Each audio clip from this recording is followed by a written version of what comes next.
I believe the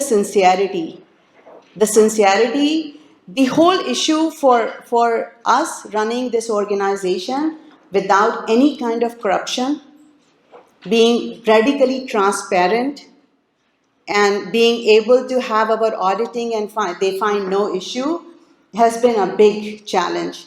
And I'm so proud and humbled that we are meeting all of those criteria and we have made an organization, a village that can take care of so many children, and hoping that we can expand it to at least 300 children by the end of next year. This year we want to go to 200. Right now we are taking care of about 150 children. But the need is, we are just doing maybe 7 or 8% of the need of the area of just Wedgwood and South Park apartments. Not even more. And we have Zach going right in front of me. And I'm saying his name because he works for City Attorney Zach Klein's office, and he knows, and he's working with us on daily basis what's going on in the neighborhood and why the more work like this is needed. So with that, I want to talk a little bit more about what are we celebrating now. And as I know, it's at 7:14, so basically my time is already up. So I'll try to do it very quick. But I really want to show you guys something really important. So it really took a village for us. This is what we had in 2017. If you look at this clip, this was one from May 24, 2018. This is when ABC6 covered what we were doing at that time. It really took a village to save all of these children and give them a space. I'm not saying we have saved them 100%. There are many who are struggling. We are not perfect. But what I'm saying is at least day by day, week by week, providing them a space, being able to have a space where they can come, having Sayat and Aiden and so many other people, young men who are all sacrificing. We are not even able to give them good salaries. They sacrifice so they can give their time to these people. So this really took a village, all of you, and those who are not in the room, who have been supporting over these 7 years of journey. It took a village to nurture these. This is our latest batch of community leaders, the young leaders who are being trained in organization and different jobs. You are seeing at least 3 of the board members right here in this picture, right there. It did took a place. There's Sayat and Kali and Abdi and Samira and others, many others who are being groomed to be in front of camera, to go on TV and talk about and being inspired people and being inspired by other people. We celebrate all of you. These are the elected officials who have been with us. These are the people who have been in our event, who have listened to us, who have been in our meeting, who are part of our village. And these are the people because of which I said we reached $1 million. And we were able to open the youth center last year, which was so much needed in that whole neighborhood. This is the community. This is one picture. I have hundreds of pictures I can't share. And you guys know who are sitting in the room from community members. Every year we have been raising 200,000 or more from the community donations.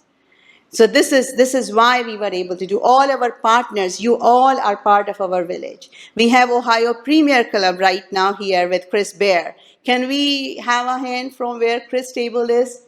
Right there. They are our partner with Hilltop Tigers, so really appreciate your support. Your logo is not here, I need that. Next steps, to be very, very quick, as I'm constantly talking about it, next step is sustenance and growth. We have to sustain what we have, and we have to expand it to more. As President Pro Tem Elizabeth Brown was just saying, that we need to replicate what has happened in Hilltop area so we can really save more neighborhoods and do a better job in the city of Columbus and further. Right now in Hilltop area, there are about 10,000 children at higher risk of drugs and gangs. It's not just Muslim kids. The neighborhood is infested with drug dealers, pimps, and criminals. So that's a big challenge for us as a community, for all families.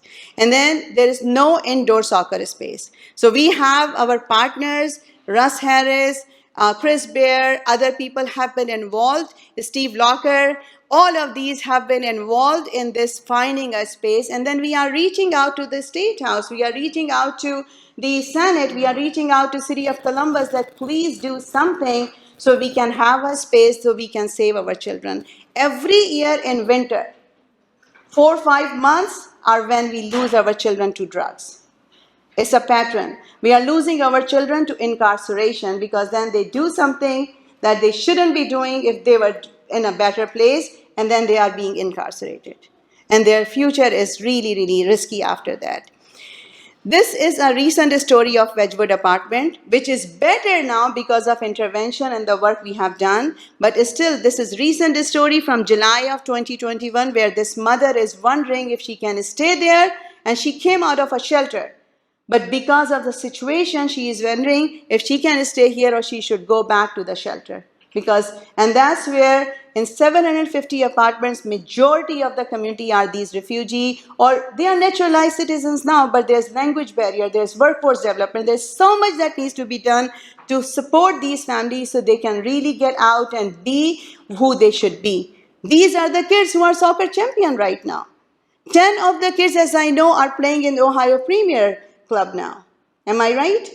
There are kids who are playing in Columbus Crew now. This is the talent that is in these neighborhoods.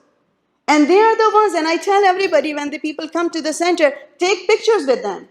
Because later when they become somebody, then you can show it. And I take pictures with all of them because why not?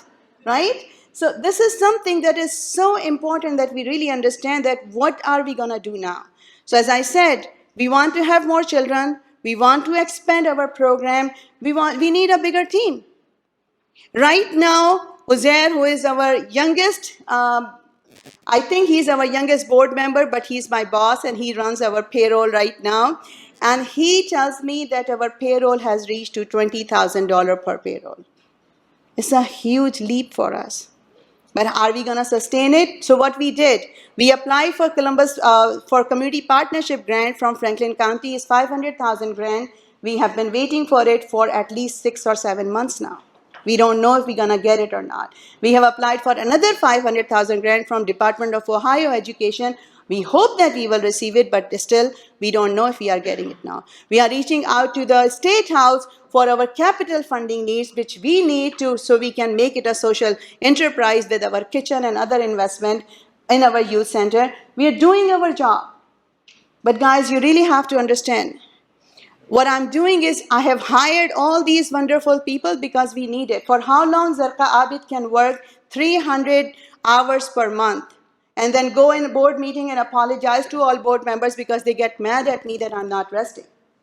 But really, we need to have more people. We need to pay them so they stay. There have been many people who come, they make their resume by working at My Project USA, and then they move on because we can't pay them better.